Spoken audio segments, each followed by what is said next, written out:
사랑의 하나님, 거룩한 주일, 저희를 주님의 십자가 앞으로 인도해 주셔서 감사합니다.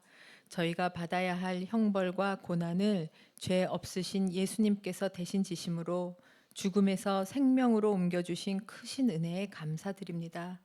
그럼에도 여전히 내려놓지 못하고 붙들고 있는 옛 모습과 죄성이 있음을 고백하며 회개합니다. 오늘 이 시간 모든 죄성을 십자가에 못 박는 결단의 시간이 되게 하시고 이것이 형식에 그치지 않고 은혜 가운데 실제가 되게 하셔서 이제는 정말 나의 옛 속성은 죽고 예수님을 통해 오신 새로운 속성으로 살게 해주세요. 주님, 저희가 저희 이웃들과 저희가 기도하는 나라와 교회 그리고 VIP들을 예수님의 보혈로 덮어 주십시오. 악한 영이 떠나가게 하시고 상한 마음은 위로해 주시며 병든 마음과 몸을 치유하고 회복시켜 주십시오. 각 가정에 주님의 평안을 더하시고 하나님이 함께 하시는 형통의 은혜를 누리며 살게 해주세요. 예향 목장을 위해 기도합니다. 말씀의 산 양육을 통해 매주 기쁨으로 양육받게 해주셔서 감사드립니다.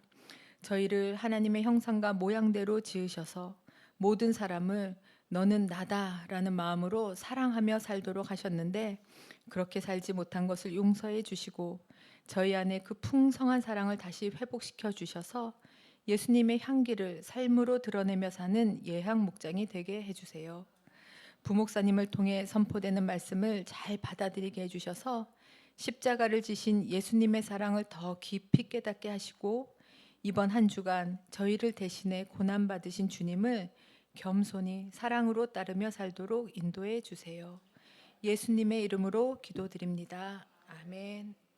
목사님이 설교에 이어서 오늘 하실 것이 있기 때문에 설교는 20분 안에 짧게 준비를 하였습니다. 여러분들 집중하여서 들어주시면 좋겠습니다. 오늘 설교 제목은 두 아들을 향한 사랑인데요. 두 아들을 향한 동일한 사랑이라고 제가 제목을 잡아봤습니다.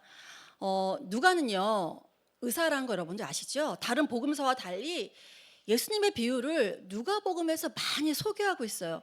제가 이번에 그 비유를 제가 이렇게 공부하다 보니까 지난번에 제가 물론 열처녀 등불 비유도 했지만 예수님이 이 땅에 오셔서 그 공생의 3년 동안 한 30가지 대략 30가지 정도의 비유를 말씀하신 것 같은데 여러분들 하고 시간이 되면 제가 그 비유들을 좀 살펴보면 좋겠다는 생각도 들었는데 여러분들 예수님이 비유를 말씀하실 때 그 비유를 막 해석하려고 하시잖아요.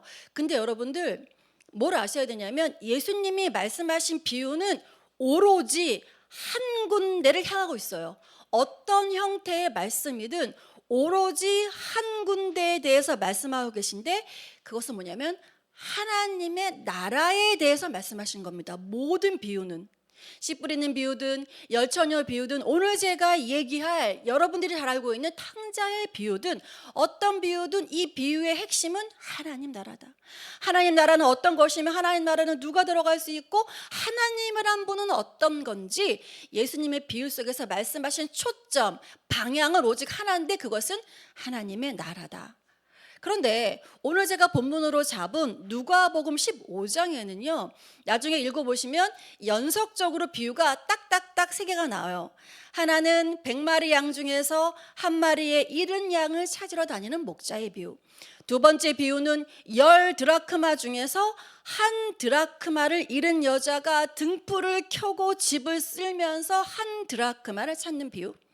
세 번째 비유는 오늘 본문이 이어지는 여러분들이 익히 아는 탕자의 비유. 두 아들이 있었어요. 아버지한테 두 아들 중에서 잃어버린 작은 아들을 찾는다는 비유. 여러분들 뭔가 느낌 오셨습니까? 100마리 양 10마리 드라크라 2명의 아들. 이것이 성경에서 말하는 점층적으로 좁혀오는, 그러니까 예수님이 누가복음 15장을 통해서 하나님 나라를 말씀하시는데 이 3가지 비유를 통해서 점점 고조돼서 그 3번째 비유가 바로 여러분들이 얘기하는 탕자의 비유. 저는 오늘 두 아들을 향한 동일한 사랑이라는 비유가 있다는 거죠. 그런데 여러분 112라고 좁혀진 이 점층적인 거에서 하나님은 오로지 잃어버린 한 영혼을 찾는다는 말씀이세요. 잃어버린 한 영혼. 그리고요, 이 누가복음 15장에서 연속적으로 나타나는 비유에서 이 두 그룹이 나오는데요. 한 그룹은 예수님을 중심으로 한 제자들과 세리와 죄인들의 무리였고, 다른 한편으로는 이 예수님과 세리와 세인들의 그룹을 반대하는, 여러분들 잘 아시는 바리새인과 율법 학자들이었어요. 그래서 반복적으로 특히 누가복음에서 예수님이 당시 유대법에 금지가 되어 있는데, 뭐가 금지가 되어 있냐면 죄인들과는 식탁을 함께하지 말라는 유대법이 있는데, 예수님이 계속 그 유대법을 어기신 그런 이야기, 그래서 갈등이 고조되면서 오늘 저희가 이번 주일날 지내게 된 고난주간과 십자가를 거쳐서 부활의 길로 가는 겁니다. 여러분, 이 신약 성경을 읽을 때마다 저는 이런 생각을 해요. 여러분들 지금 예수님이 그래, 죄인들과 같이 식사를 하셨지, 이렇게만 생각을 혹시 하시나요? 저는 이런 글을 읽을 때마다 요즘 이 세상에 예수님이 사신다면 그 모습은 어떤 모습일까라고 생각을 합니다. 여러분들, 저희 목사님이 여러분들이 보는데 요즘은 많이 사라졌지만 소위 말하는 588 사창가에서 밤마다 어슬렁거리시는 거예요. 그리고 마약하고 진짜 그런 그룹의 룸살롱에 우리 목사님이 들락달락 거리시는 거예요. 그러면서 그들하고 식사를 하고 교제를 하고 얘기를 나누세요. 여러분들 그 모습을 보셨다고 생각해 보셨어요? 저는 생각을 자주 합니다. 그랬을 때 그 목회자를 비난하지 않는 사람들이 몇 명이나 될까요? 예수님 당시에 유대법에서 죄인들과 식사를 하지 말라고 했는데 예수님은 그 당시에 창녀, 세리, 죄인들과 식사 자리를 자주 하셨다고요. 그들과. 그래서 여러분들, 우리가 전통과 관습에 매이지 않는다는 것이 그렇게 간단한 문제가 아니라는 생각을 저는 해봅니다. 그래서 성경을 읽을 때마다 여러분들 기도를 하셔야 되는 거예요. 기도하시면서 이 시점에서 오늘을 이 땅에 발을 밟고 사는 나는 하나님께서 나에게 정말 매일의 삶을 살 때 어떤 분별력을 주실 것인가? 다른 사람이 비난할지라도 나에게 하나님이 맞다고 하면 맞는 거니까 하나님이 나에게 어떤 정말 분별력을 주시기를 원하는지 진짜 성경을 읽을 때마다 그런 생각을 하게 됩니다.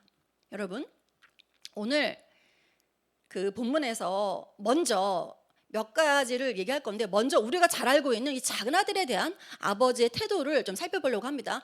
PPT 넘기시면 누가복음, PPT가 안 넘어가나요? 네, 15장 12절에 자, 같이 한번 읽어보겠습니다. 시작. 작은 아들이 아버지에게 말하기를 아버지, 재산 가운데서 내게 돌아올 몫을 내게 주십시오 하였다. 그래서 아버지는 살림을 두 아들에게 나누어 주었다. 여러분, 너무 잘 아시는 말씀이죠. 우리가 작은 아들이 아버지에게 재산을 달라고 해서 준 것에 대해서는 너무 잘 알고 계시죠? 근데 이거 당시 이 성경을 썼던 유대 지방의 문화적 배경을 알고 계셔야 되는데요. 당시 유대 사회에서 아버지가 살아있는데 유산을 달라고 하는 것은 유대 문화에 아버지 빨리 죽으라고 저주를 하는 겁니다. 아버지가 살아계신데 유산 주세요 하는 것은 자식이 살아있는 아버지를 빨리 죽으라고 저주를 하는 풍습이 있습니다. 이 문화적인 것을 아셔야 되는데요. 그런데 아버지의 행동은 사실은 이 성경을 읽은 우리 독자들의 기대감을 완벽하게 벗어납니다. 여러분들 어떻게 해야 됩니까? 내가 당당히 살아있는데 내 자식이 그때 유대 지금 지방에 살고 있다고 생각하셔야 돼요. 현재 한국이 아니고 예수님이 살아계신 유대 지방은 아버지가 살아있는데 아들이 유산을 달라 그러면 저주하는 거라고. 내가 빨리 죽기를. 그러면 어떤 반응을 해야 되냐면 아들을 혼내겠지요. 꾸짖겠지요. 그리고 쫓겨냄을 당할지도 모르겠습니다. 우리말로 얘기하면 호적에서 파버릴지도 모르겠습니다.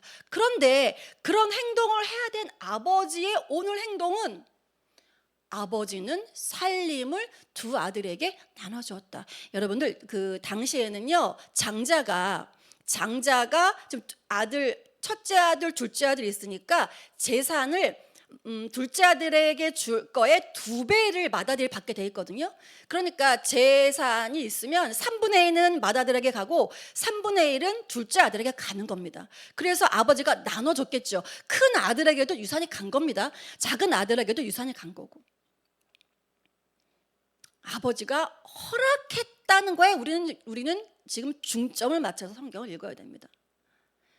다시 PPT를 넘기시면 작은 아들에 대한 아버지의 놀라운 행동이 또 나옵니다. 우리 함께 읽어볼까요? 시작. 나는 더 이상 아버지 아들이라고 불릴 자격이 없으니 나를 품꾼의 하나로 삼아 주십시오. 그는 일어나서 아버지에게로 갔다. 그가 아직도 먼 거리에 있는데 그의 아버지가 그를 보고 측은히 여겨서 달려가 그의 목을 껴안고 입을 맞추었다. 너무 잘 알고 계시는 거죠. 여기서 여러분들 유대 지방에서 케차차라는 관습이 있는데요. 케차차라는 관습이 뭔지 다음 PPT에 신명기에 나와 있습니다. 여러분들 예수님이 오셔서 말씀하신 거의 모든 내용은 신명기를 가지고 말씀하시는 거거든요. PPT가 2장에 걸쳐서 돼 있어요. 우리 함께 한 목소리를 읽어보겠습니다. 시작. 어떤 사람에게 아버지의 말이나 어머니의 말을 전혀 듣지 않고 반항만 하며 고집이 세어서 아무리 타일러도 듣지 않는 아들이 있거든. 그 부모는 그 아들을 붙잡아 그 성읍의 장로들에 있는 성문 위에 화관으로 데리고 가서 그 성읍의 장로들에게 우리 아들이 반항만 하고 고집이 세어서 우리의 말을 전혀 듣지 않습니다. 방탕한 데다가 술만 마십니다 하고 호소하십시오. 그러면 그 성읍의 모든 사람이 그를 돌로 쳐서 죽일 것입니다. 이렇게 하여서 당신들 가운데서 악을 뿌리 뽑아야 합니다. 온 이스라엘이 그 일을 듣고 두려워할 것입니다. 무엇이냐면 아버지가 살아있는데 재산을 가지고 타국으로 이방으로 갔습니다. 그래서 당시 유대 마을에서 유산을 탕진하고 이방인과 섞여 살다가 돌아온 아들은 그 동네 사람들이 어떻게 한다고요? 보는 순간 돌로 쳐서 죽이게 돼 있다고요. 그래서 여러분들이 아버지가 아들이 오는 것을 먼 발치에 있어서 가서 안아줬다. 아버지의 사랑이 참 깊구나라고 이렇게만 아셨다면 오늘 한 가지 더 알 것은 아버지는 뭘 알고 있었냐면 아들이 마을로 들어올 때 빨리 달려가서 그 아들을 껴안아서 데리고 들어오는 것이 그 작은 아들의 목숨을 살리는 길이었습니다. 돌로 매질을 당하기 전에 아버지가 그렇게 하신 겁니다, 여러분. 그런데 당시의 풍습에요, 이 나이 먹은 노인이요, 뛰는 것은 굉장히 경거망동한 행동이었다고 합니다. 근데 아버지는 막 뛰어가서 돌로 매질을 해서 죽을지도 모르는 작은 아들을 맞아서 들어온 거죠. 아버지가 마을 어귀까지 달려간 이유, 여러분들 정말 우리가 이런 것들을 알면 그 다음 PPT에 누가복음 15장 22절은 더 이해 안 됩니다. 같이 한번 읽어볼까요? 시작. 그러나 아버지는 종들에게 말하였다. 어서 가장 좋은 옷을 꺼내서 그에게 입히고 손에 반지를 끼우고 발에 신을 신겨라. 제일 좋은 옷, 가락지 신발은요, 돌아온 아들을 종으로가 아니고 아들로서 명예를 회복한다는 공식적인 선언이었습니다. 누가 종한테 가락지와 좋은 옷과 신발을 신깁니까? 내 아들이 다시 아들의 명예를 회복한 것이다 라고 아버지는 선언을 하는 겁니다. 그리고 가족의 명예로운 식탁에 흔쾌히 작은 아들이 참여할 수 있는 권한까지, 자격까지 부여한 겁니다. 그리고 다음 PPT에 또 이렇게 말합니다. 시작. 그리고 살찐 송아지를 끌어내다가 잡아라. 우리가 먹고 즐기다. 살찐 송아지, 통상적인 가정의 일회용 음식이 아니고요, 온 마을 사람이 전체가 먹을 수 있는 양을 얘기하는 겁니다. 쉽게 말하면 가족적인 자리에서 명예를 회복시켜 준 것뿐만이 아니라 외부적으로 돌아온 아들을 이 마을 공동체의 일원으로 삼는 공식적인 회복을 하는 식탁입니다. 여러분 여기서 우리 이제 아버지 작은 아들에 대한 아버지의 심정을 봤다면 우리 이번에는 작은 아들의 심정을 한번 봐볼까요? PPT 넘기시면 15장 17절 세 번역으로 먼저 읽어보겠습니다. 시작. 그제서야 그는 제정신이 들어서 이렇게 말하였다. 내 아버지의 그 많은 품꾼들에는 먹을 것이 남아도는데 나는 여기서 굶어 죽는구나. 자, 개역개정 읽어볼까요? 시작. 이에 스스로 돌이켜 이르되 내 아버지에게는 양식이 풍족한 품꾼이 얼마나 많은가. 나는 여기서 줄여 죽는구나. 여러분 저기서요. 사실은 저는 개역개정이 조금 더 좋은데 첫째 줄에 스스로 돌이켜라는 말 있잖아요. 그러니까 여러분이 생각하는 거죠. 그래 작은 아들이 회개를 해서 돌아왔어. 스스로 돌이켜라는 원어의 뜻이 뭔지 아세요? 이 원어의 뜻은 자기가 자기에게로 왔다. 쉽게 말하면 자신이 누구인지 내가 어디 있는지 내가 내 마음속으로 생각했다는 거예요. 그러니까 여러분 회개라는 것은 그냥 되는 것이 아니고 내가 누구야, 내가 있는 곳이 어디야, 나는 누구인지 알고 나서 그 다음 스텝이 회개라는 겁니다. 여러분 그러니까 회개를 너무 빨리 강요하시면 안 돼요. 그 교회에 나와서 내가 누군지 하나님의 사랑이 뭔지 십자가가 뭔지 느낀 사람들은 저절로 회개의 자리로 나가게 되어 있습니다. 그래서 우리가 교회에서 회개를 강요하는 순간 이런 과정을 거치지 않고 회개라는 터울을 겉모습을 쓴 사람들이 어쩌면 구원에서 더 멀어지는 일이 생길지도 모릅니다. 여러분 조나단 에드워즈 아시죠? 이렇게 얘기했답니다. 은혜의 최고의 증거는 내가 어떤 영적인 카타르시스 황홀경이 아니라 거룩한 삶의 실천이다라고 에드워즈는 이야기했습니다. 여러분 아버지는요 둘째 아들뿐만이 아니고 마지막으로 큰 아들에 대한 모습을 보고 설교를 마무리하려고 하는데요. 큰 아들은 어떻게 얘기하셨냐면 PPT를 넘기시면 15장 28절 이렇게 되어 있습니다. 시작. 그가 노하여 들어가고자 하지 아니하거늘 아버지가 나와서 권한대. 무슨 말씀인지 아시죠? 큰아들이 분노가 난 겁니다. 나는 아버지 옆에서 그렇게 헌신하고 예배도 잘 드리고 기도도 많이 하고 헌신도 하고 목장도 섬기고 전도도 열심히 했는데 아버지 말을 안 듣고 재산을 탕진한 작은 아들에게 저렇게 해주실 수 있는가? 공동체 안에서 도대체 용서받지 못할 큰 그런 것들 있는 사람들, 아니 목사님은 저 사람은 왜 이렇게 사랑하고 섬겨주지? 이상하지 않으세요? 저는 그 전에 간사할 때도 와, 성 목사님이 너무너무 사람들을 이렇게 이해를 해주시는 보고 저런 사람까지 그런 적이 저는 많았거든요. 여러분들 동일한 사람입니다. 여기서 아버지가 나와서 권한데 이게 뭐냐면요, 원어의 뜻으로 하자면 아니에요. 아직 넘기시면 안 돼요. 네, 권한다는 거는 뭐냐면 지속적으로 반복되는 동작이에요. 무슨 말이냐면 큰아들이 아버지가 첫 번째 들어와서 우리 같이 잔치를 즐기자 할 때 싫어요 했다고요. 그런데 아버지가 그래 너 싫으면 말하고 한 것이 아니고 그 화나 있는 큰아들을 향해서 지속적으로 간곡히 권하셨다. 여러분 아버지는 집 나간 둘째 아들을 맞으러 마을 어귀까지 나간 것처럼 집에 있지만 마음이 뒤틀린 큰아들을 위해서도 직접 바깥으로 나와서 그를 달래주십니다. 여러분들 우리 안에는 이 두 가지 모습이 공존합니다. 끊임없이 자유를 갈망하며 떠나려는 속성인 둘째 아들과 규칙 안에 갇혀서 보상심리와 분노를 키우는 첫째 아들이 공존합니다. 여러분 오늘은 고난주간이 시작되는 첫날입니다. 종료주일. 십자가의 길은 어떤 길입니까? 해마다 돌아오는 고난주간 부활주일은 여러분에게 어떤 의미입니까? 여러분 목사님이 이 시간 이어서 진행을 하실 텐데요. 여러분들 일주일 동안 여러분들은 어떻게 이 고난주간을 맞이하시고 부활주간을 맞이하실지 우리 목사님의 인도로 같이 진행을 해보도록 하겠습니다.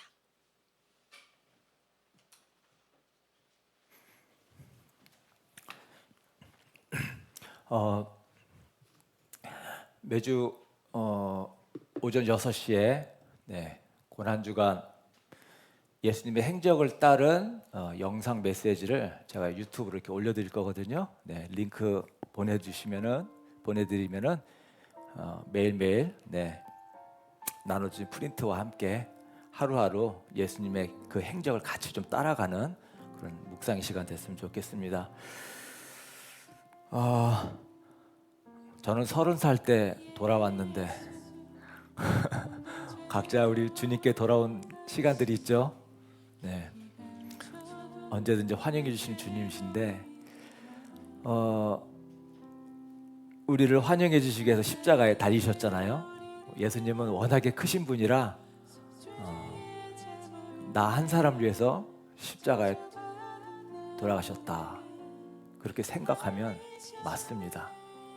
우리 한 사람 한 사람을 이 세상에 하나밖에 없는 것처럼 사랑할 수 있는 분이 우리 주님이에요. 그래서 예수님이 십자가에 죽으신 것은 다른 사람이 아니라 바로 나를 위한 죽음입니다. 나의 허물과 나를 죄를 위해서 돌아가셨고 나를 치유하고 회복시키시기 위해서 돌아가신 거거든요. 여러분 이 조그만 용지 오늘 결단 카드는요. 요 고난 주간에 조그만 용지가 있는데 여기에 여러분 우리가 각자 정말 참 예수님 앞에 좀 버렸으면 하는 문제들, 좀 고치고 싶은 문제들, 뭐 습관이든지 나의 성격이든지 또는 뭐 사람이든지 용서하고 싶은 사람들도 있을 거 아니에요. 여러분이 정말 주님 앞에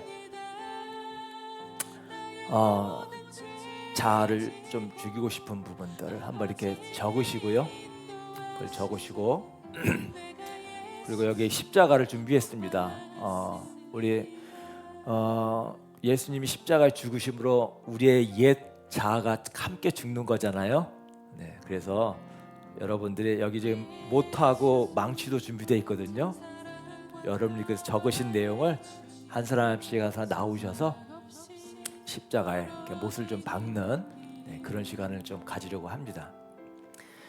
내가 박아야 될 십자가에 못 박아야 될 내용들을 이렇게 좀 적으시면 되겠습니다. 나 주가 물어보실 때 죽기까지 따르오리 성도 대답하였다.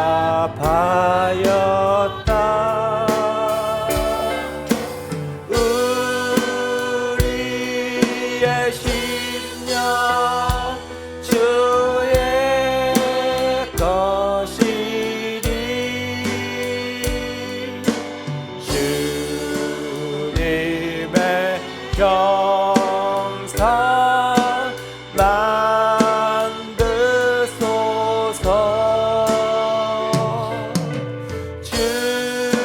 주인도 따라 살아갈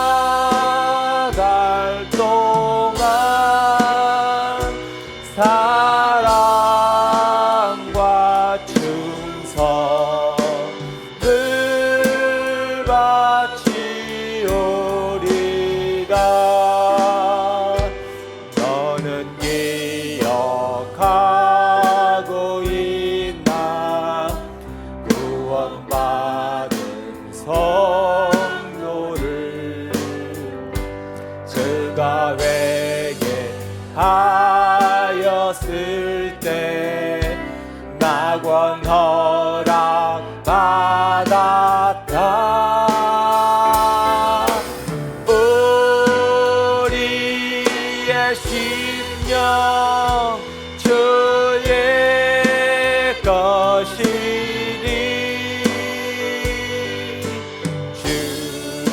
주님의 형상 만드소서.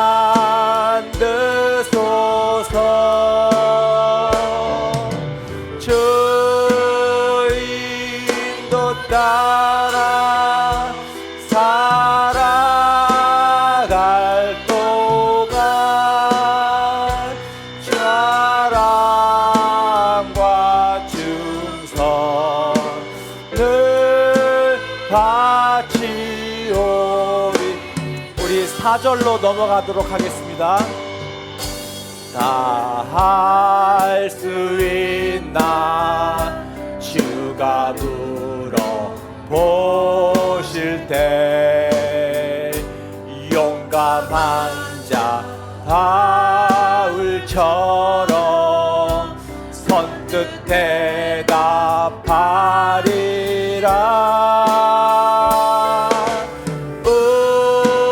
우리의 심령 주의 것이니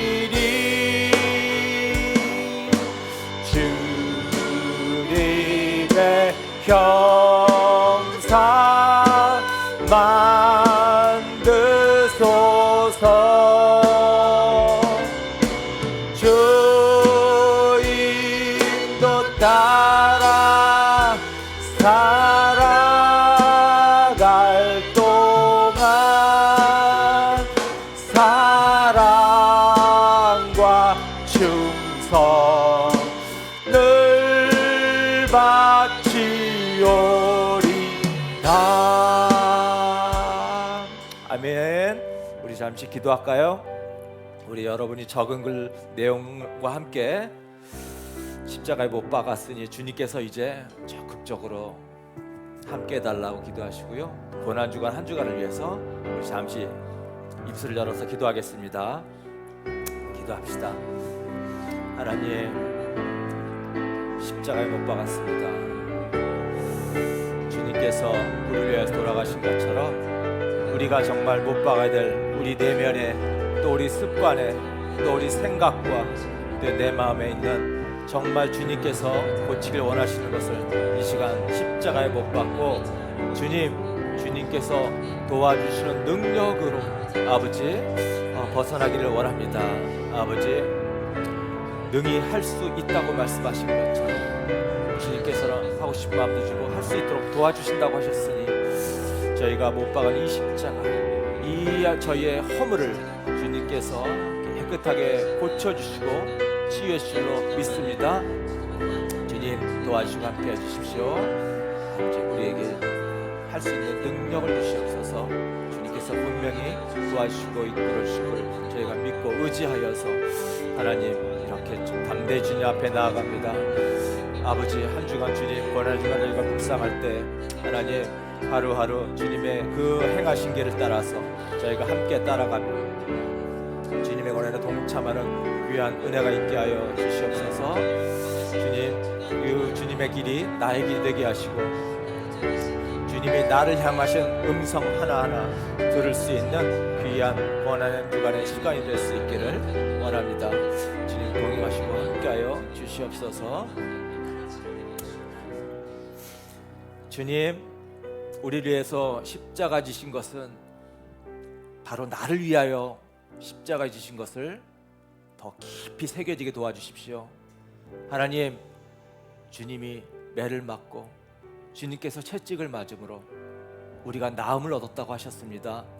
주님이 십자가에 달린 것은 우리의 모든 허물 때문입니다. 아버지, 이 시간 아직도 남아있는 나의 습성과 용서하지 못하는 마음, 버려야 될 옛 습관들, 이 시간 주님께 고백하고 십자가에 못 박았습니다. 우리에게 선하게 살고 싶은 마음도 주시고 또 그렇게 살 수 있는 능력도 주셨다고 주님께서 약속하셨기 때문에 이 시간 이 십자가에 못 박은 우리의 이 허물을 주님께서 앞으로 고쳐 주시옵소서. 이 한 주간 동안 이 허물을 주님 깊이 다시 한번 주님 앞에 내어놓으며 매일매일 주님께서 고쳐주시고 함께하시고 정말 새로워지는 그런 은혜로운 한 주가 될 수 있도록 주님 동행하여 주시옵소서. 아버지, 한 주간 동안 뜻을 정해서 주님의 고난에 동참하고자 한 끼 금식으로, 미디어 금식으로, 또 내가 정한 주님 앞에 결심한 것들을 하루하루 잘 실천하며 이 고난의 주간 주님의 길을 함께 걸어갈 수 있도록 주님 함께 주시옵소서. 이제는 우리 주 예수 그리스도의 은혜와 하나님의 사랑과 성령님의 교통하심이, 주님께서 우리를 위하여 십자가에 돌아가신 것을 믿음으로 지금 오늘 주님 앞에 고백함으로 십자가에 못 박은 나의 허물을 주님께서 깨끗하게 치유해 주시고 회복시켜 주실 것을 믿고 다짐하고 나아가는 주님의 귀한 성도님들 한 분 한 분 머리 위에 이제로부터 영원토록 함께 하시기를 간절히 축원하옵나이다. 아멘.